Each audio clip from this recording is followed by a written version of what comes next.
Mari kita berdoa.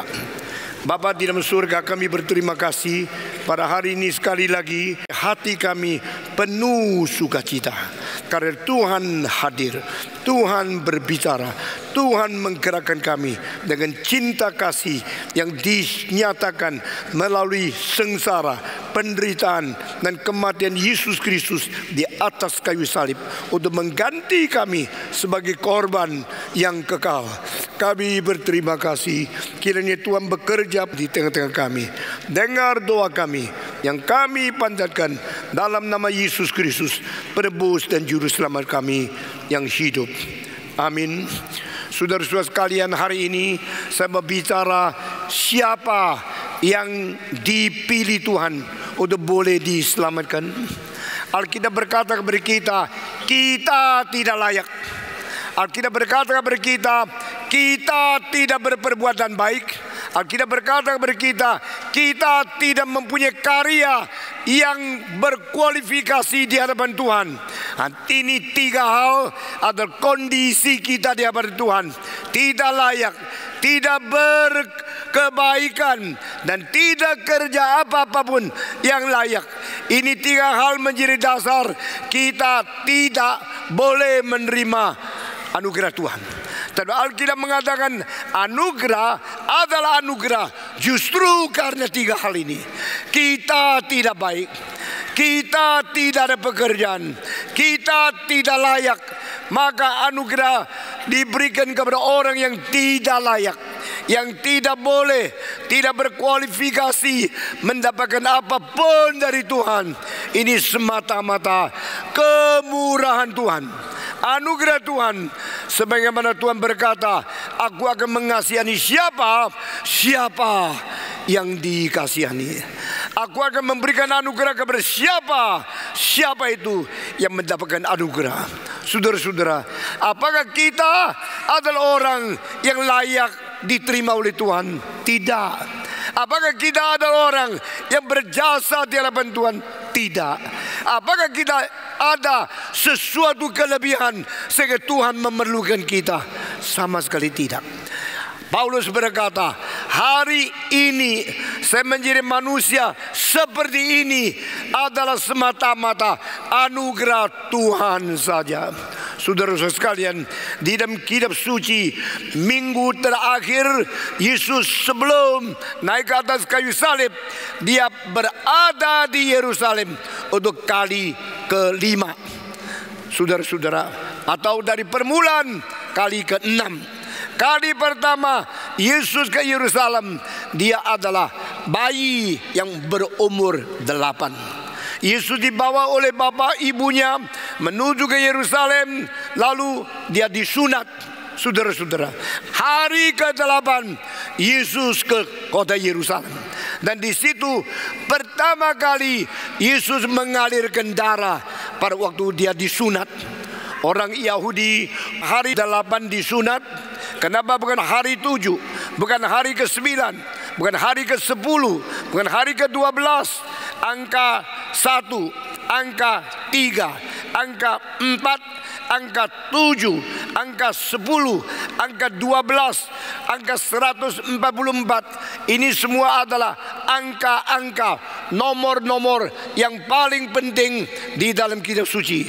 Tapi heran, anak bayi disunat bukan 3 hari, bukan 7 hari, bukan 12 hari, tetapi adalah disunat hari keberapa? Ke-8. Orang tak ngerti kenapa hari ke-8. Tunggu beribu tahun, tak ngerti, ribu tahun, tak ngerti.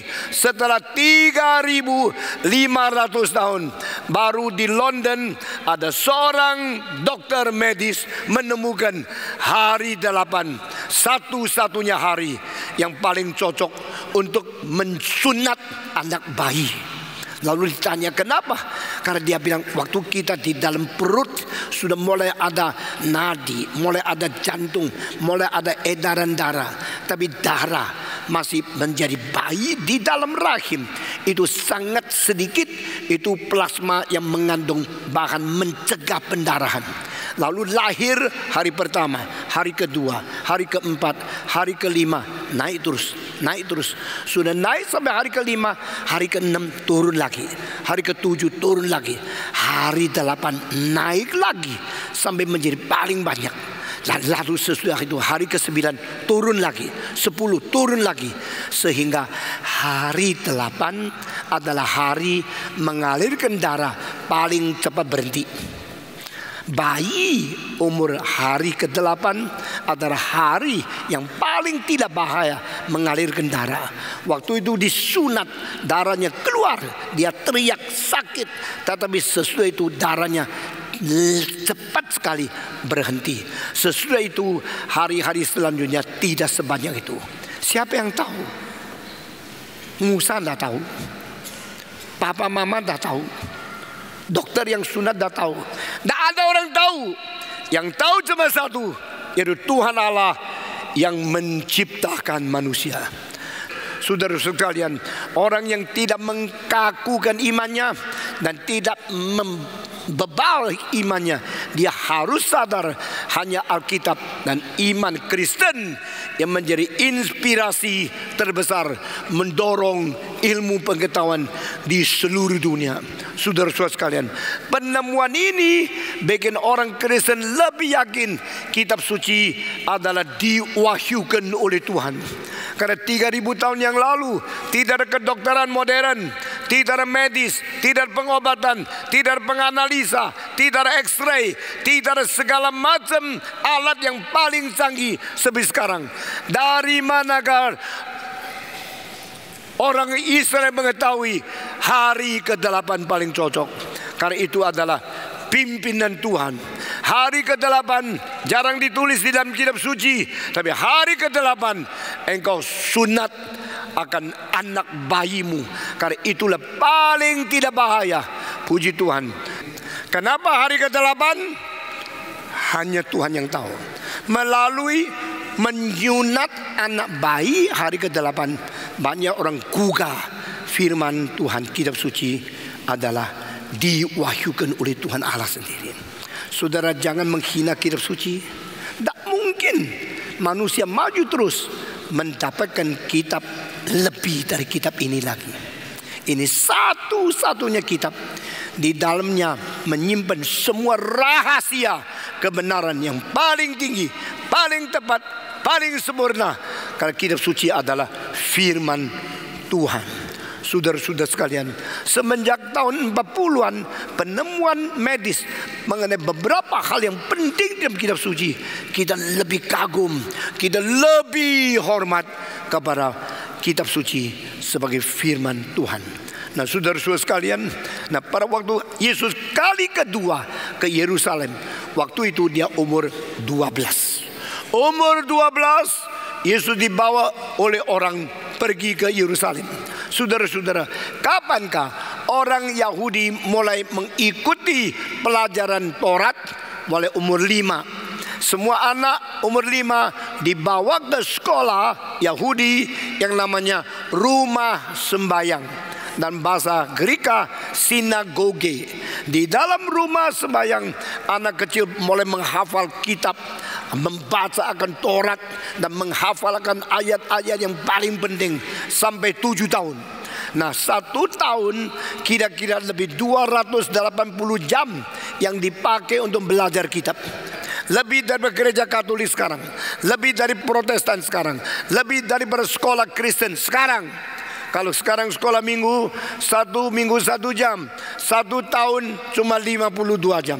Orang Israel lebih 280 jam belajar kitab suci 1 tahun. Dan setelah umur 12 mereka dibawa ke Yerusalem. Untuk apa? Ditabiskan menjadi anak Taurat.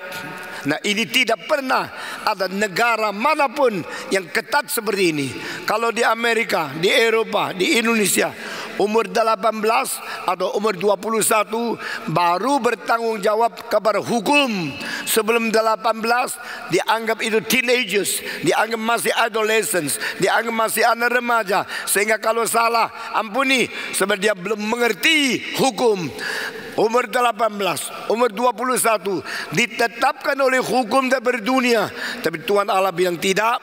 Ajarkan anakmu umur 5 mulai mengerti Taurat Tuhan. Sampai umur 12 berilah dia judul, berilah dia gelar anak Taurat. Maka anak-anak dibawa ke Yerusalem. Ada imam yang akan mentabiskan anak itu dan menyebut dia sebagai bar mitzvah. Bar mitzvah di dalam bahasa Ibrani adalah the son of the law of God. Anak yang mengerti hukum Tuhan Allah. Dan mulai umur 12 bertanggung jawab segala tingkah laku akan dihakimi sesuai dengan hukum yang berada di dalam kitab suci. Saudara-saudara, inilah kebudayaan orang Yahudi. Yesus pada waktu umur 12 dibawa ke Yerusalem dan di situ ditabiskan menjadi anak Taurat, hukum daripada Tuhan. Dan dari situ dia tidak lagi atau tidak sering lagi tidak catat di Alkitab. Lalu kali ketiga Alkitab mencatat dia ke Yerusalem. Waktu dia umur 30, dia mulai setiap tahun rutin, khususnya hari yang disebut hari Paskah, dia harus pergi ke Yerusalem. Menurut perintah daripada hukum Taurat Musa, setiap laki-laki 1 tahun 3 kali. Tetapi yang kita katakan sekarang, yang dicatat pada hari Paskah 4 kali, yaitu setiap tahun 1 kali Paskah. Dan yang terakhir kali dia masuk Yerusalem dan tidak sempat pulang ke Galili. Dia sudah dipaku di atas kayu salib. Sehingga kita bicara tentang hal ini. Pada waktu Yesus Kristus dia masuk ke Yerusalem dan setiap hari dia mengajar di bait Allah. Setiap malam dia pergi ke Getsemani. Setiap pagi dia masuk lagi ke kota. Setiap malam dia pergi lagi berdoa sering di tempat namanya Taman Getsemani. Saudara-saudara, dan terakhir catat di Getsemani dia berdoa, Bapa, kalau mungkin singkirkan cawan ini daripadaku, tetapi bukan menurut kehendakku, melainkan kehendakmu yang terjadi. Dan Yesus Kristus rela meminum habis setiap tetes dari cawan kemarahan, cawan hukuman, cawan penghakiman, cawan keadilan, cawan yang pahit untuk mengganti engkau, mengganti saya, menerima hukuman dosa di dalam dirinya dia sendiri. Saudara-saudara sekalian, sesudah itu dia ditangkap di Getsemani dan yang menjual dia adalah Yudas. Lalu diadili 6 kali sepanjang malam sampai pagi jam kira-kira 6 jam 7. Maka Pilatus menyerahkan dia untuk dipaku di atas kayu salib di Bukit Golgota. Saudara-saudara, saya percaya ini semua kita sudah tahu. Saya tidak usah mengulangi karena kita sering khotbah, kita sering baca, kita sering merenungkan kesengsaraan Yesus Kristus. Tetapi saya mau tunjukkan satu hal, yaitu pada waktu Yesus di atas kayu salib, dia berbicara berapa kalimat yang keluar dari mulut dia? Berapa? 7. Kalimat pertama, Bapa, ampunilah mereka, karena apa yang mereka perbuat mereka tidak tahu. Kalimat kedua, sesungguhnya aku berkata kepadamu, hari ini juga engkau dan aku beserta aku, engkau akan menerima perjamuan di dalam Firdaus. Hari ini juga. Kepada siapa? Kepada perampok. Kalimat ketiga, ibu, lihatlah anakmu. Anak, lihatlah ibumu. Kepada siapa? Kepada Maria dan satu muridnya siapa? Yohanes. Kenapa Yohanes? Karena Yohanes satu-satunya murid yang naik ke Golgota. Di mana Petrus? Tidak tahu. Di mana Bartolomeo? Tidak tahu.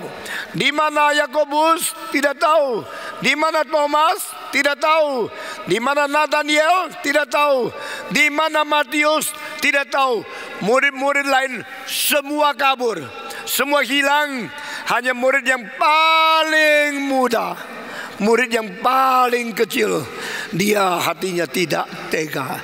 Dia jalan kembali. Saya membayangkan waktu Yohanes kembali menuju ke Golgota, dia melihat tetesan darah yang menjadi bekas untuk menunjukkan jalan dari mana Yesus menuju ke Golgota. Dan dia tenang-tenang duduk di bawah kaki Yesus, terus melihat, inikah Tuhanku? Begitukah sengsara? Inikah nasib terakhir? Yesus yang menyembuhkan orang lain, yang mengajar orang lain, Yesus yang melakukan mujizat, yang membangkitkan orang mati, akhirnya sendiri harus mati. Demikian menakutkan, demikian menyedihkan, demikian susah. Dia tidak mengerti. Dan di situ Roh Kudus bekerja, terus mendorong, menggerakkan hati dia, sampai akhirnya dia menulis satu kalimat, karena demikianlah Allah mengasihi isi dunia, sehingga dikaruniakan anak yang tunggal itu, supaya barang siapa yang percaya kepada dia jangan binasa, melainkan beroleh hidup yang kekal.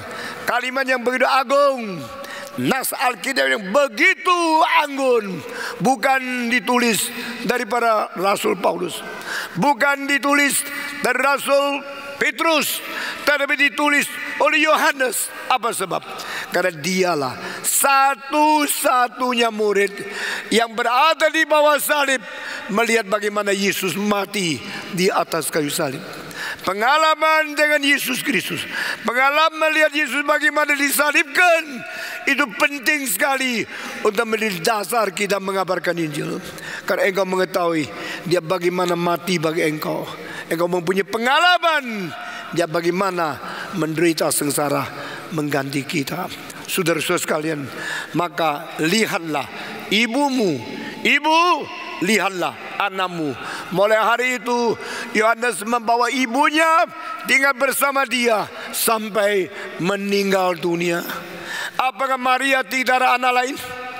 Kenapa Maria tidak tinggal dengan anak sendiri? Mengapa Maria pindah alamat tinggal dengan Yohanes? Karena perintah Tuhan. Saudara-saudara, Tuhan pernah berkata, siapakah saudaraku? Siapakah ibuku? Hanya mereka yang melakukan kehendak Allah. Maka tali hubungan darah secara fisik tidak diutamakan lebih daripada hubungan yang erat antara mereka yang menjalankan kehendak Tuhan dengan Tuhan sendiri. Kalimat keempat adalah kalimat yang paling menakutkan, kalimat yang mengerikan, kalimat yang mewujudkan nubuat Tuhan di dalam Mazmur 22. My God, why hast thou forsaken me? Allahku, Allahku, mengapa engkau meninggalkan aku? Tidak dijawab, dibiarkan, ditinggal sendirian. Allah tidak menjawab anaknya, mengapa aku meninggalkan engkau? Dunia ini diam, Golgota diam, angkasa diam, langit pun diam. Biar Yesus sendiri berteriak, mengapa Allahku, Allahku, engkau meninggalkan aku?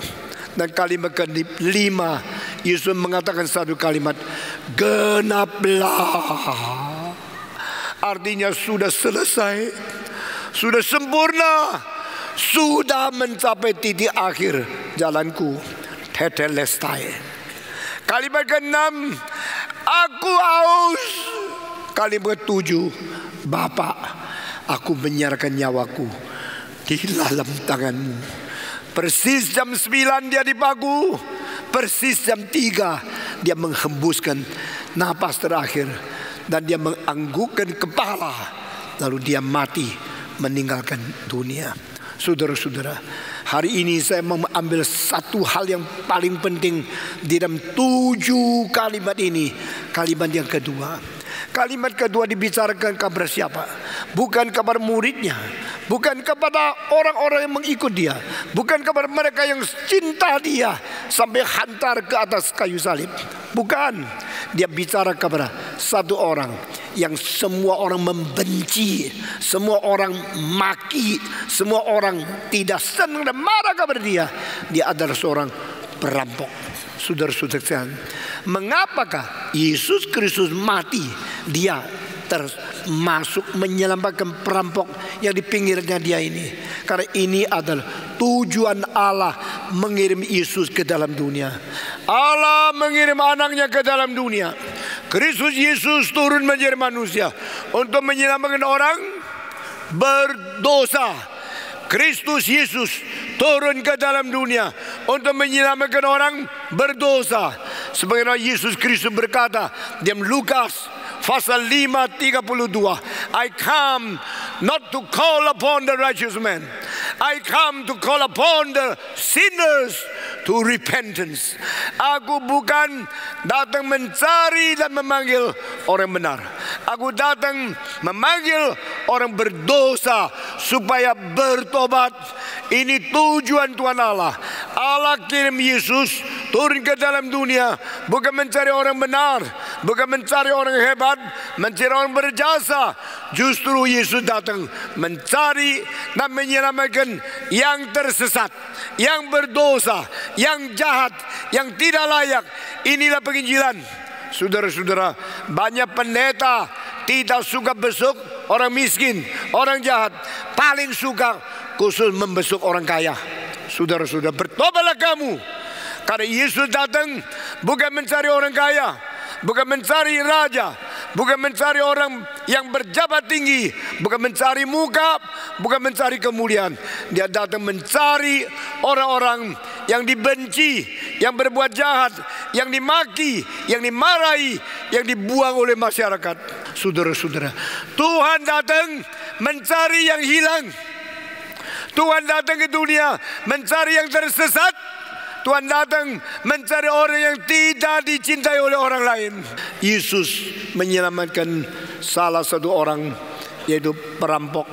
Saudara-saudara, pada waktu Yesus mati di atas kayu salib, ini kedua kali mengalirkan darah. Kali pertama waktu hari ke-8, Yesus hari ke-8 sudah mengalirkan darah untuk engkau dan saya pada waktu dia disunat. Kita selalu pikir Yesus mengalirkan darah pada waktu di atas kayu salib. Tidak. 33 tahun sebelum dia naik di atas kayu salib, dia sudah mengalirkan darah sebagai bayi disunat untuk mengganti engkau dan saya. Ganti apa?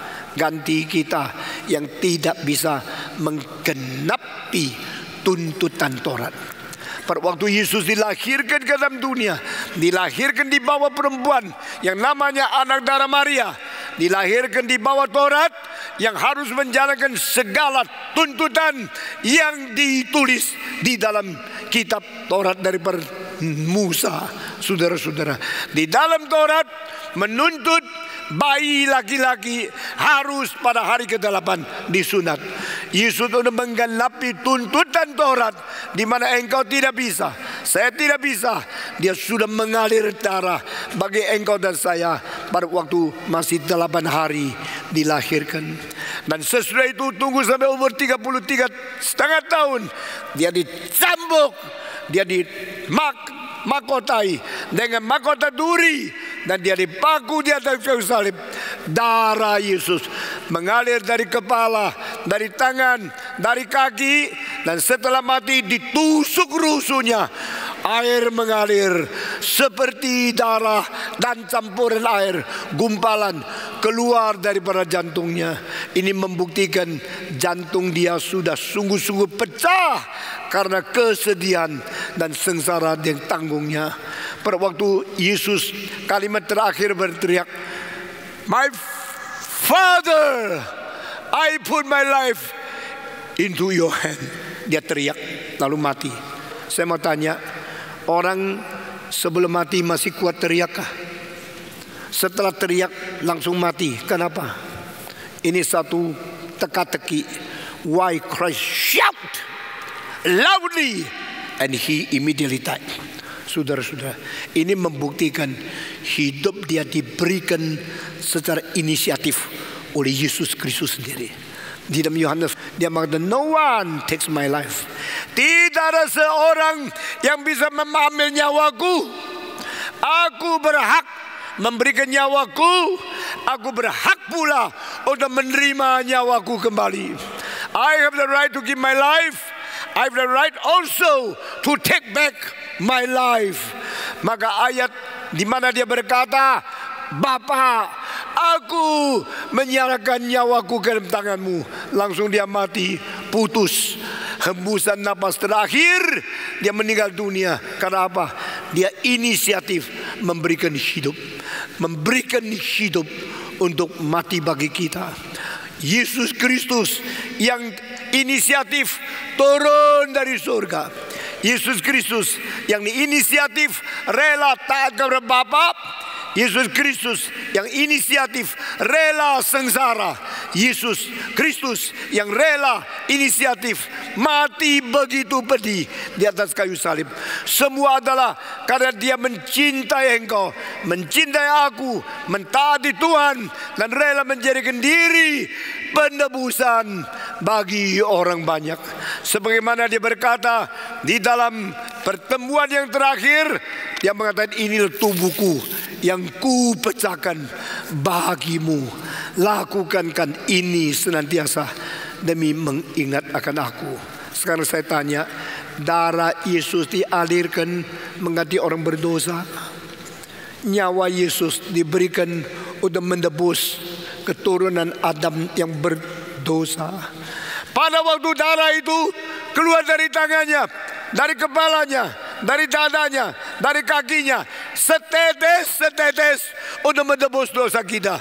Saya mau tanya, Yesus yang mengalir darah di atas kayu salib, orang pertama yang diselamatkan siapa? Petrus? Yohanes? Siapa? Perampok itu. Saya hari ini khusus memberkatakan bersaudara yang tidak layak dilayakkan. Itulah tujuan Injil. Saudara-saudara, semua pikiran ini konsisten daripada konsep saya mengapa saya menjadi penginjil. Karena saya tahu manusia bisa berubah. Kenapa saya menjadi hamba Tuhan? Karena saya tahu firman Tuhan berkuasa. Kenapa saya menjadi pengabar Injil? Karena saya tahu orang paling jahat tetap dicintai oleh Tuhan. Itu sebab jangan kira orang baik itu yang dicintai oleh Tuhan. Yesus berkata, aku datang bukan mencari, bukan memanggil orang baik, orang benar untuk bertobat. Aku datang mencari dan menyelamatkan yang sesat.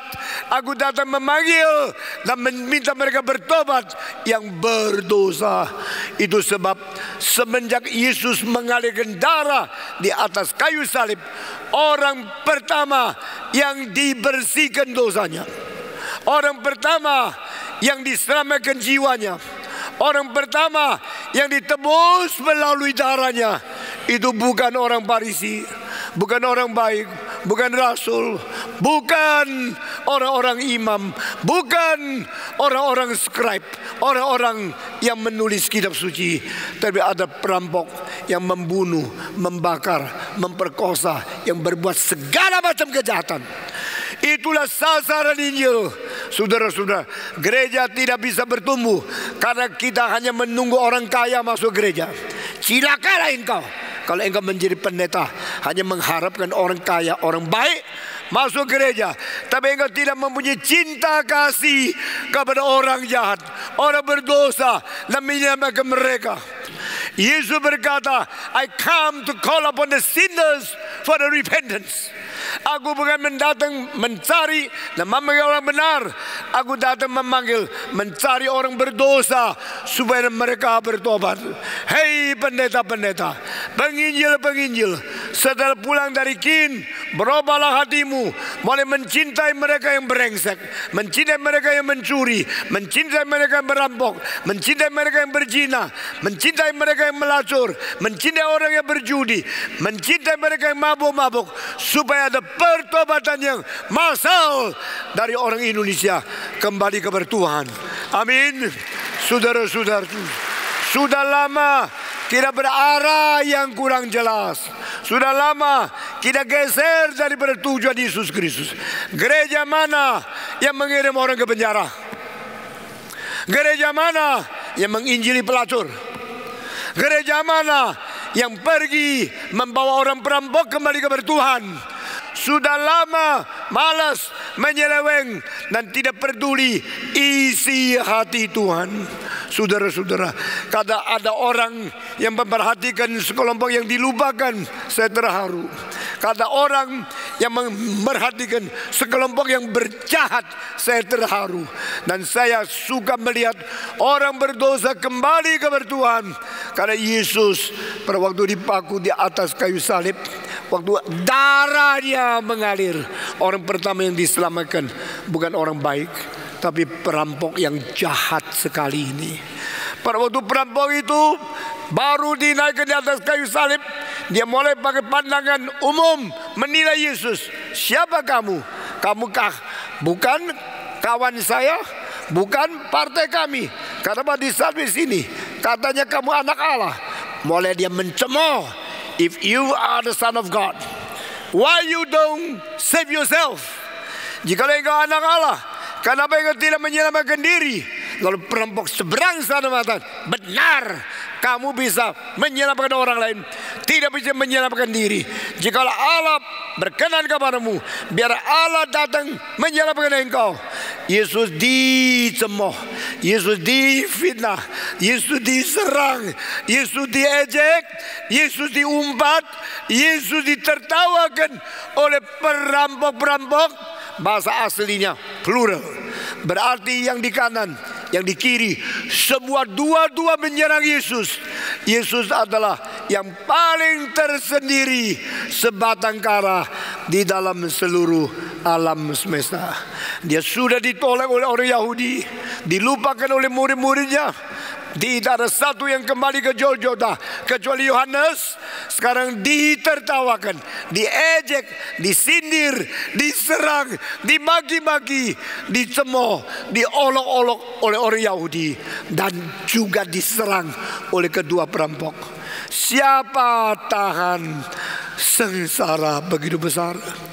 Siapa tahan penderitaan batin dan badannya yang begitu berat?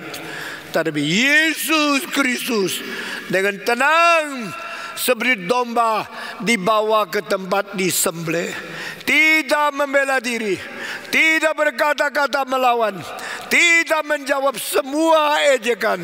Dia telan semua, dipaku di atas kayu salib, dan darah mengalir setetes demi setetes. Guru saya Dr. Andrew G mengatakan, when the nail of the sinners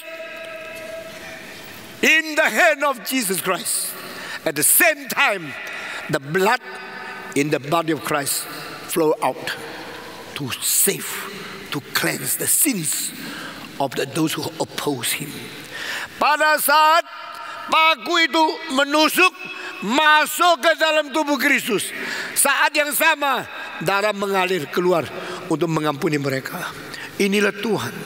Kita kalau diejek kita marah, kalau kita difitnah kita balas, kalau kita dihina kita langsung dendam.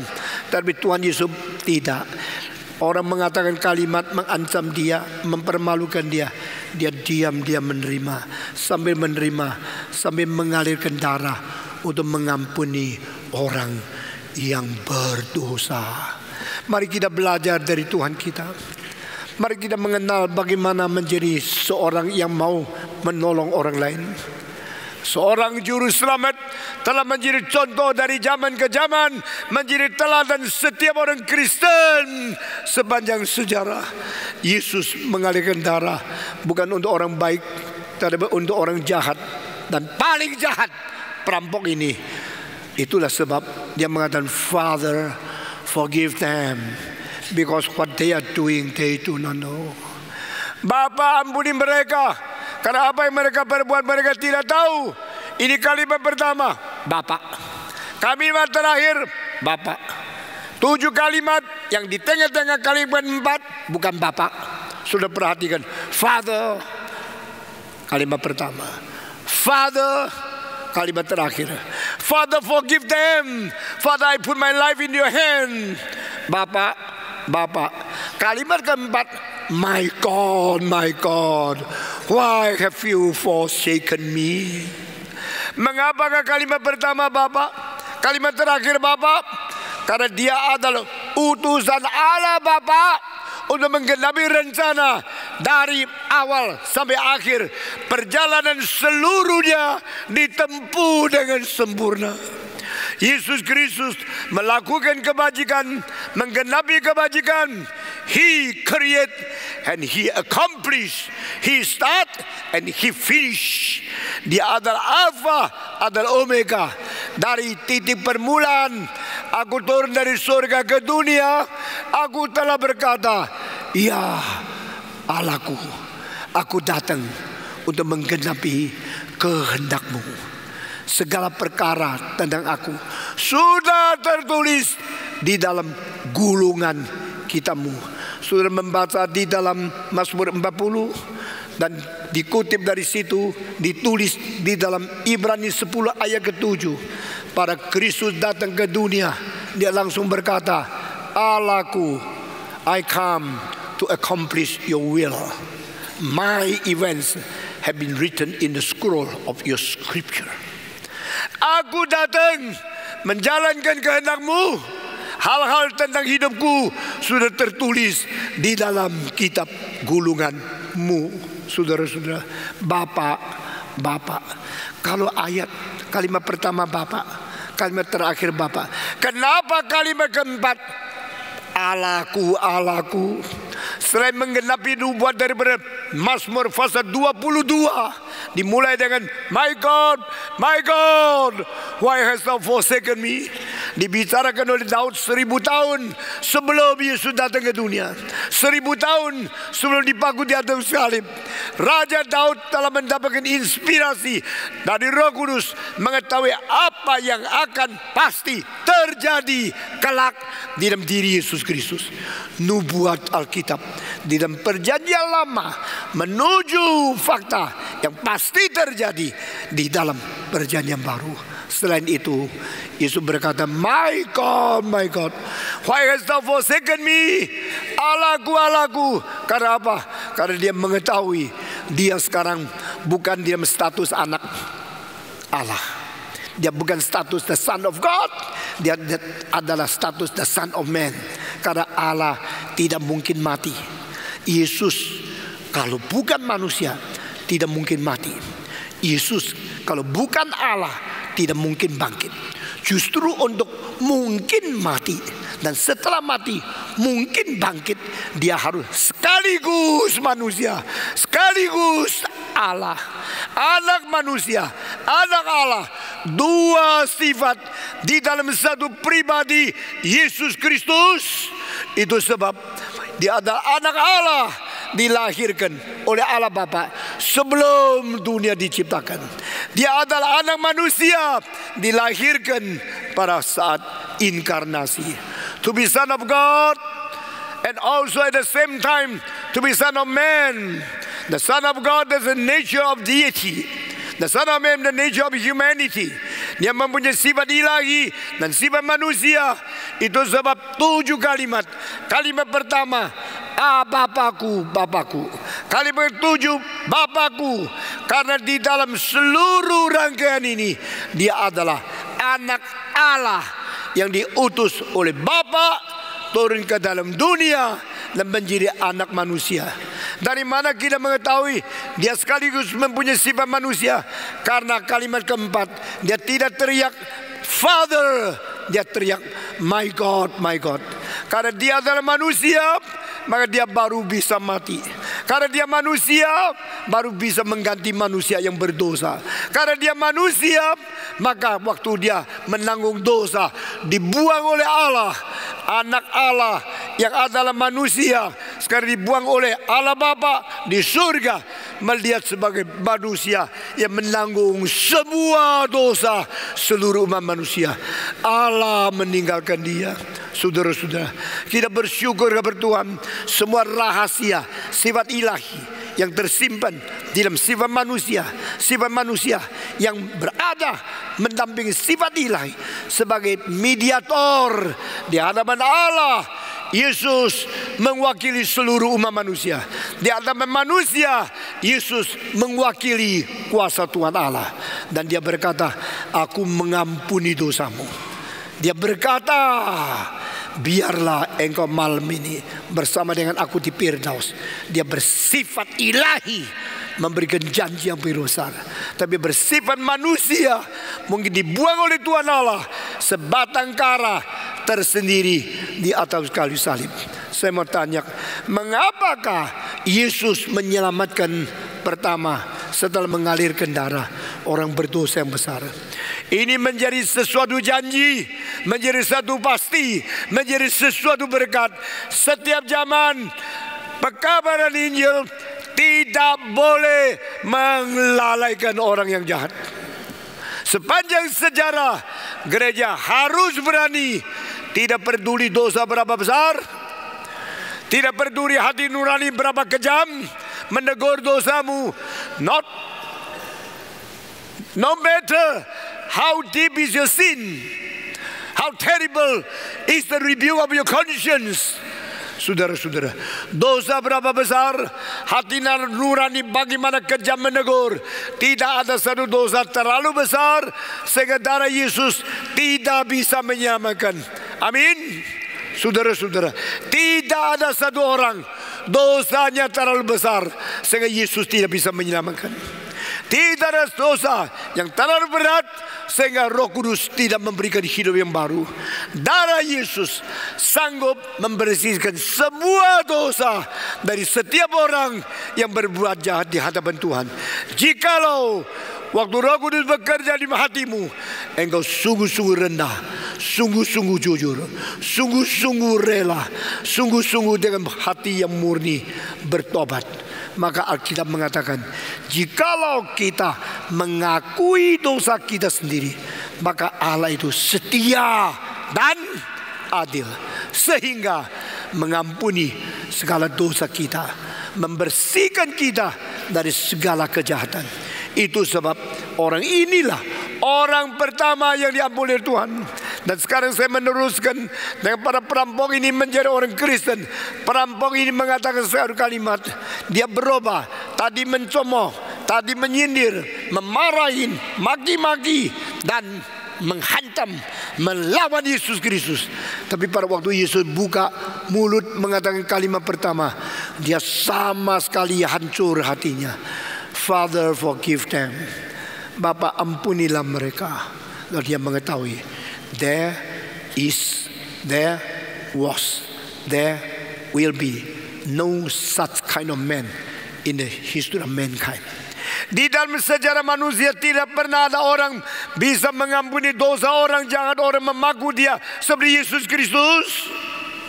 Cinta kasih Yesus, kemurahan Yesus, dan yang mengasihi, mengutarakan kalimat doa syafaat, Bapa ampuni mereka karena apa yang mereka perbuat mereka tidak mengetahui. Hati ini menyentuh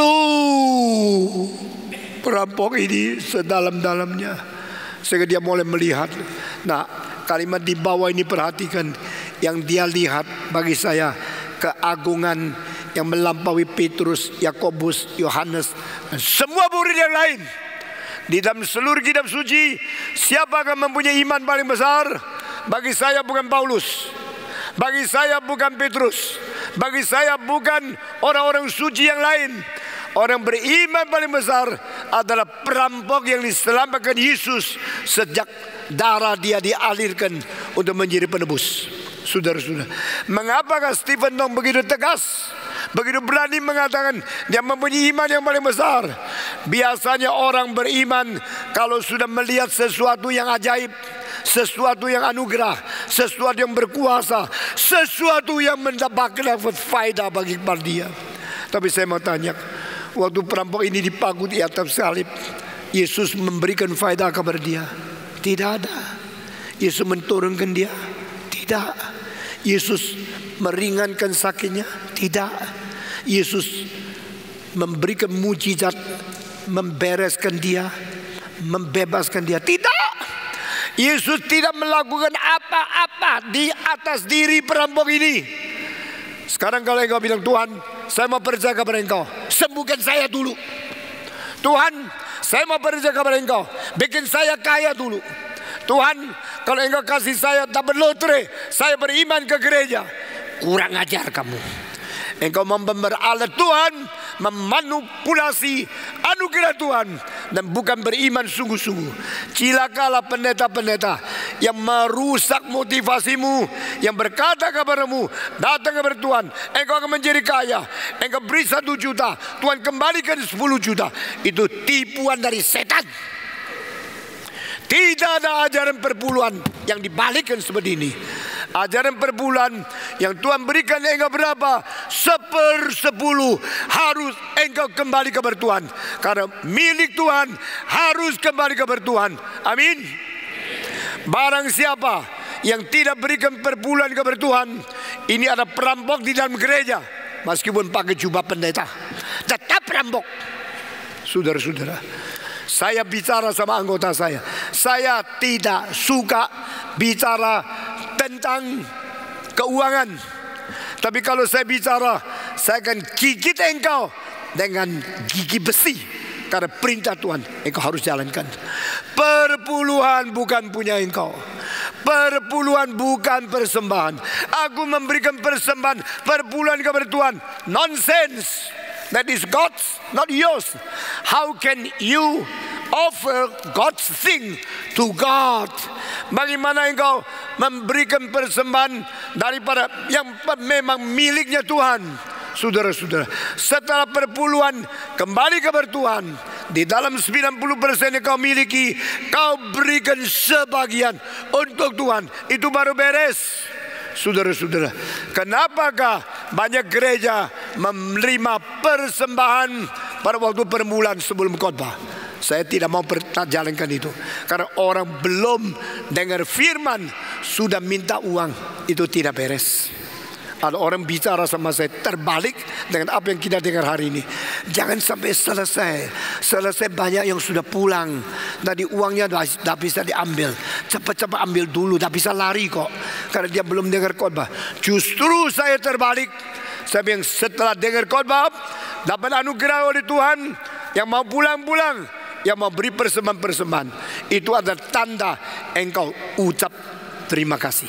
Mengerti maksud saya? I will never ask your money or get your offering before I finish my preaching. Engkau bilang kalau sudah khotbah selesai, banyak orang justru di dalam kebaktian KKR setelah khotbah banyak yang pulang. Ada yang tidak mau tinggal. Saya marahin dia karena tidak mengikuti peraturan. Tapi saudara-saudara, motivasi kita adalah supaya orang memberi karena bersyukur, bukan memberi karena dirayu atau dipaksa. Ini filsafatnya sama sekali lain. Saudara-saudara sekalian, pada waktu Yesus berpaku di atas kayu salib, dia melihat iman yang paling besar sudah muncul dari seorang perampok. Kenapa? Tidak tawarkan kesembuhan, tidak turunkan dia dari kayu salib, tidak membebaskan dia, tidak ada faedah apa-apa, tidak ada mujizat. On the cross, there's no miracle. On the cross, there's no power and no wisdom of human being. Di dalam kayu salib tidak ada mujizat yang diharapkan oleh manusia. Di atas Golgota tidak ada bijaksana yang dianggap boleh saing dengan orang-orang Greek. Saudara-saudara, Paulus berkata, orang Yunani mencari bijaksana, orang Yahudi mencari mujizat, tapi kami mengabarkan Kristus dan dia tersalib. Saudara-saudara, saya mendapatkan pengertian luar biasa dari Tuhan untuk sadar saya harus berhenti dari kebutuhan saya sendiri. Kenapa mengatakan orang Yahudi mencari mujizat, Yunani mencari bijaksana? Karena inilah dua cara pikiran orang berdosa untuk menemukan dan mengenal Tuhan. God, I will never understand you. I will never know you except show me your power in performing miracles. Nyatakan kuasamu jalankan mujizat. Setelah saya lihat ada mujizat, baru saya mau datang kepadamu. Orang begini tidak akan ketemu dengan Tuhan. Inilah jalan manusia. Kalau Tuhan sembuhkan, kalau Tuhan berkati, kalau Tuhan beri saya kekayaan, kalau Tuhan beri kelancaran, maka saya akan percaya kepada Dia. Inilah pikiran orang berdosa. Saudara-saudara, kalau udah ada mujizat, kalau ada berkat, baru saya percaya kepada Tuhan. Orang begini bukan orang percaya kepada Tuhan. Orang yang minta mujizat, minta kekayaan, minta kemakmuran, minta kesuksesan, minta kelancaran adalah orang egois. Saudara-saudara, kebaktian-kebaktian tertentu saya tidak mau datang. Saya mempunyai pendirian saya sendiri. Saya tidak suka diundang khotbah khusus orang kaya. Saudara-saudara, 20 tahun yang lalu kelompok orang paling kaya bikin satu kelompok dan suruh saya khotbah di situ. Saya hati tidak ada sejahtera. Setelah satu kali khotbah, dua kali khotbah, mereka jawab kepada saya, Patong, waktu you khotbah Hotel Indonesia penuh. Kita suruh orang khotbah cuma datang separuh. Saya dingin. Satu orang datang lagi. You tahu tidak, kalau giliran you khotbah, orang-orang senang sekali. Pakaiannya tak cukup. Orang lain khotbah, cari tempat kapil gampang sekali. Saya dingin. Orang bicara sama saya lagi, Patong, orang paling suka dengar you khotbah. Saya menjawab di hati, engkau suka dengar saya khotbah, tidak tanya saya suka khotbah kepadamu atau tidak. Bukan engkau yang pilih, aku yang pilih engkau. Demikian Alkitab. Maka saya berkata, minggu depan, lain bulan, stop. Setelah 2 tahun saya sering khotbah di situ, saya tidak mau khotbah lagi. Loh, jadi siapa? Siapa yang harus diundang? Kita undang orang lain, tak karu-karuan. Engkau dah setuju. Undang you tidak mau datang. Susah undang kamu. Saya mengatakan memang. Kalau saya melayani sekelompok orang kaya, saya juga harus melayani sekelompok pengemis. Kalau saya melayani sekelompok pejabat-pejabat tinggi, saya juga harus melayani kelompok-kelompok yang miskin. Jangan ikat saya karena orang kaya. Mereka kalau sudah saya khotbah kasih amplop yang besar, tapi saya tidak interest, because I live is not for money, for the rich man. I live for the will of God. Saudara-saudara, saya tidak bisa dibeli dengan uang. Saya tidak bisa dirayu dengan kedudukan. Saya tidak ditarik oleh segala kekayaan kehormatan di dunia. Kalau saya mau kaya, dari dulu tidak menjadi pendeta. Saya bisa menjadi arsitek, saya bisa menjadi profesor, saya bisa menjadi komponis. Saudara-saudara, saya kalau mau tulis lagu 1 hari 10, saya punya lagu sudah berjuta-juta lagu. Kalau saya mau mengajar, saya mau kendak orkestra, semua saya bisa kerjakan. Tapi saya tidak ada interest untuk dengan segala bakat yang ada padaku untuk mencari kekayaan. Saudara-saudara, hari ini saya berkata sekali lagi, saya menjadi hamba Tuhan adalah karena kehendak Tuhan, sehingga saya harus takluk. Dan saya tidak interest kepada yang lain. Saudara-saudara sekalian, akhirnya orang-orang kaya ini kecewa dengan saya karena tidak bisa mengundang saya lagi. Tapi saya akhirnya pergi ke tempat-tempat yang pelosok, tempat yang kecil.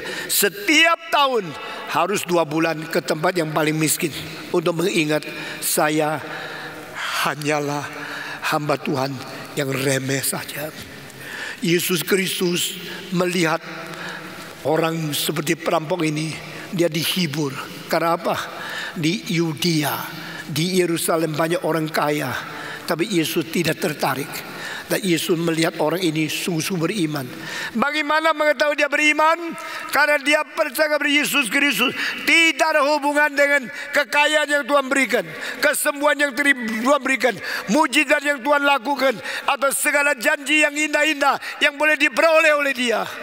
Waktu orang perampok ini di atas kayu salib, dia mengambil keputusan percaya kepada Yesus, minta pengampunan dosa dari dia, karena dia tahu siapa Yesus.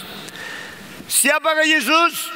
Yesus adalah Raja Kerajaan Allah yang sementara belum tiba kerajaannya. Dari mana tahu? Dia berkata, oh Yesus, ingatlah aku pada waktu engkau memperoleh kerajaanmu dan kembali ke dalam dunia ini. When you have your kingdom and return, please at that day remember me. Kapan hari itu? Sampai hari kiamat. Yesus akan kembali. Yesus akan menjadi raja. Yesus akan menjadi raja di atas segala raja. Tuhan di atas segala yang dipertuan. Tapi hari itu lama. Hari kiamat baru terjadi. Orang Kristen saban hari berdoa, datanglah apa? Kerajaanmu. Kapan? Tak tahu. Hafal. Datanglah kerajaanmu. Sampai bosan. Karena kita sudah menjadi dibius dengan kalimat-kalimat yang tidak pernah terjadi. Tapi saudara-saudara, engkau masih percaya Yesus akan datang kembali? Percaya tidak? Engkau percaya Yesus akan datang kembali dengan kerajaannya? Dia akan menjadi raja. Saya kasih tahu, Yesus di dunia selama 3,5 tahun khotbahnya sebenarnya satu tema yang paling besar, itu kerajaan Allah. Kerajaan Allah. Kalau saya tanya saudara, seluruh 4 Injil yang dicatat khotbah Yesus, tema pusatnya apa? Engkau bilang, oh karena demikian Allah mengasihi isi dunia sehingga dikaruniai Anak yang tunggal itu, supaya barang siapa percaya kepada Dia jangan binasa melainkan beroleh hidup. Itu adalah topik yang paling utama. Saya berkata kepada saudara, itu tafsiranmu, itu tafsiranku.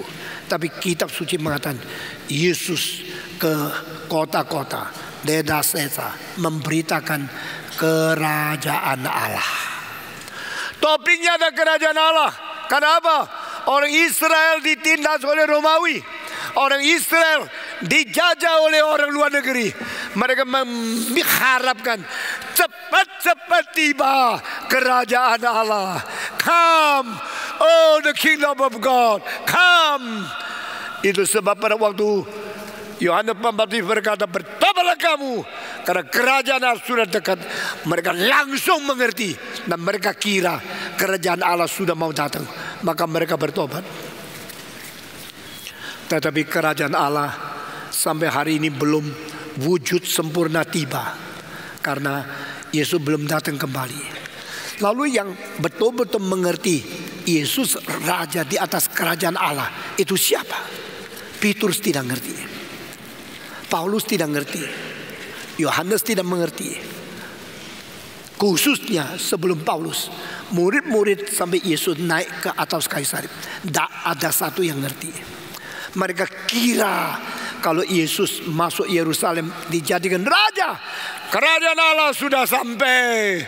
Tapi kerajaan sampai, Yesus pasti pakai jubah raja, pakai mahkota emas, duduk di atas tahta dan memerintah seluruh pejabat untuk menjalankan kehendaknya, menghancurkan Romawi, mentumpaskan musuh, lalu membangkitkan akan kerajaan Daud, direstorasikan lagi. Tetapi tidak, saudara-saudara. Itulah sebab waktu Yesus disalib, Petrus pergi, Yakobus pergi, murid-murid lain semua lari. Tetapi saudara-saudara, ada satu orang mengetahui, inilah raja. Dia akan kembali dengan kerajaannya, yaitu Yesus yang disalib. Lalu saya mau tanya, dari mana perampok ini sadar Yesus raja? Tidak ada tahta, tidak ada tentara, tidak ada istana, tidak ada kuasa, tetapi sendiri dipangku di atas kayu salib. Tapi perampok ini mengatakan, ya Yesus, ingatlah aku pada waktu engkau memperoleh kerajaanmu dan kembali lagi. Dia tahu Yesus raja, raja yang sementara dipaku, raja yang sekarang tidak kelihatan, raja yang pasti diam kekekalan, dia akan kembali lagi. Iman besar seperti itu tidak pernah ada tidak murid-murid dengar khotbah 3,5 tahun saban hari bersama-sama dengan Yesus, tapi sudah 3,5 tahun tidak ada yang ngerti.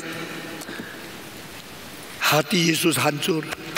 Dia mengetahui satu-satunya yang mengerti dia adalah raja di dalam kerajaan surga hanyalah perampok ini. Maka Yesus langsung menjawab, dengan sesungguh-sungguhnya aku berkata kepadamu, hari ini engkau beserta aku di dalam Firdaus. Saudara-saudara, kita bersyukur kepada Tuhan. Kerajaan Allah diberikan kepada orang yang melihat kemuliaan Kristus. Melewati, dia dipermalukan, dihina, dibaku, diadili, dan dibunuh di atas kayu salib. Can you see the glory of God? The glory of Jesus Christ through His suffering. Apa yang kau bisa melihat kemuliaan Allah melalui sengsara Kristus? Biasa kita bicarakan kemuliaan. Kita selalu mau tahu kalau orang ini berlian, bermutiara, mempunyai segala safir, rubi atau jamrud, itu namanya mulia. Saya berkata, itu mulia duniawi. Mari kita melihat kemuliaan Tuhan melalui sengsara, penderitaan. Ini kemuliaan surga. Amin. Saudara-saudara, jikalau ada hamba Tuhan yang mau menderita, mau sengsara, dianiaya, tetap setia kepada Tuhan, itulah kemuliaan. Hai orang Kristen, jangan lagi ditipu oleh pendeta-pendeta yang telah merubah visimu, yang telah memutar balikkan matamu. Engkau melihat kekayaan, engkau melihat kemakmuran, kesuksesan di dunia. Tuhan mau kita kembali lagi melihat kemuliaan Allah melalui sengsara di dalam Kristus, melihat kemuliaan Allah melalui penderitaan di atas kayu salib, melalui orang yang disiksa, dianiaya bagi Yesus Kristus. Pada orang yang melayani dan dianiaya, yang dipukuli, yang diberi sengsara. Setiap kali saya memikir mereka, saya melihat kemuliaan Allah. Karena orang-orang seperti ini tidak menghiraukan mati hidup sendiri, tidak menghiraukan untung rugi sendiri, tidak menghiraukan sehat atau sakit sendiri. Yang diperhatikan pekerjaan Tuhan, kerajaan Tuhan, kemuliaan Tuhan, kebenaran Tuhan. Yang dicari kerajaan Tuhan. Carilah dahulu kerajaan Tuhan dan kebenaran Tuhan. Yang kau perlukan semua akan ditambahkan kepadamu. Saudara-saudara, sudahkah engkau melihat kemuliaan Tuhan? Dan sudahkah engkau beriman sejati kepada Tuhan yang sementara menderita sengsara mengganti kita? Saudara-saudara, kita bersyukur kepada Tuhan. Yesus Kristus di atas kayu salib menerima murid di luar 11 murid yang sudah dipanggil 3,5 tahun yang lalu. Yesus Kristus menerima anggota baru yang paling jahat, yang paling remeh, paling dihina, yang dipaku di atas kayu salib. Dan Yesus kasih jaminan, memberikan tiket kepada dia. Hari ini masuk surga, ini tiketnya. Saya yang jamin, saya menanggung, karena saya melihat engkau beriman. Kenapa melihat dia beriman? Karena dia melihat Yesus adalah Raja di kerajaan. When you see the glory of God and the kingdom of God, Jesus see the faith in your heart. Engkau melihat kerajaan itu adalah kerajaan Allah di dalam Yesus Kristus. Engkau melihat yang penderitaan Yesus adalah kuasa sebagai Raja di atas raja. Engkau beriman seperti ini, Tuhan melihat engkau beriman, dan Tuhan menerima engkau menjadi milik Dia. Saudara-saudara, ini adalah kematian Yesus Kristus. Waktu Yesus mati, Dia menerima beberapa orang yang paling sederhana.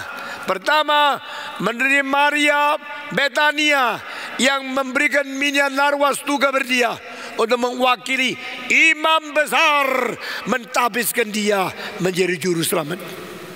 Kenapa Maria? Kenapa Maria? Kenapa bukan imam besar di dalam bait Allah? Karena mereka sudah mati rohaninya dan mereka sudah melupakan jabatannya. Mereka sudah menjadi orang kaku, dingin, tidak mengerti kehendak Allah. Maka mereka tidak layak mentahbiskan Yesus sebagai juru selamat. Tuhan melihat tidak ada seorang yang beres, yang berjabatan. Semua telah menyeleweng. yang berjabatan tinggi, bergelar tinggi, berakademik tinggi, ada interest sendiri, tidak peduli Injil, maka Yesus memakai Maria Betania untuk mengurapi dia, perempuan yang tidak ada hak, perempuan yang tidak pernah dipakai menjadi imam, perempuan yang tidak mempunyai kualifikasi. Tuhan bilang, aku pakai. Tuhan memakai orang yang menjadi perampok, menjadi orang Kristen yang terima sebagai patron di dalam perjanjian baru. From the New Testament, since the death of Jesus Christ, there's no sinner whose sin is so great that the grace and the blood Jesus cannot save.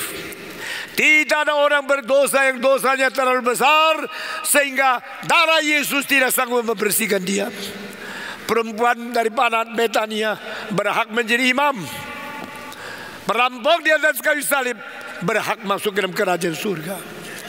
Dan pada waktu Yesus bangkit pula dari antara orang mati, dia memakai Maria Magdalena untuk menjadi orang pertama yang melihat dia bangkit pula, lalu memberitakan Injil ke seluruh dunia. Jikalau Injil diberitakan ke seluruh dunia, jangan lupa, pertama yang mengabarkan Injil Yesus sudah bangkit, bukan laki-laki, tetapi perempuan, Maria Magdalena. Ini semua kecuali. Tak boleh kecuali. Harus mengikut peraturan. Tuhanku selalu membuat kasus terkecuali. Saudara-saudara, jikalau hari ini perampok itu masuk gereja, kita semua tidak akan terima dia, karena dia tidak sanggup. Dia terlalu jahat. Orang yang penting tidak harus lulus daripada sekolah yang tinggi, tidak harus mempunyai kedudukan gelar yang besar. Orang yang penting kadang-kadang muncul dari desa yang paling kecil, muncul sebagai perampok yang tidak dihormati, muncul sebagai pelacur yang orang tidak pandang tinggi, muncul sebagai perempuan yang pernah dirasuk setan, 7 setan di dalam dirinya, Maria Magdalena. Tapi bagi Yesus Kristus, Yesus tidak melihat berapa tinggi titelmu, gelarmu, berapa hebat pengalamanmu, berapa kaya keluargamu. Yesus memberikan exception. Alkitab mengatakan Tuhan sanggup mendudukkan orang miskin di sebelah anak pangeran raja. Mazmur.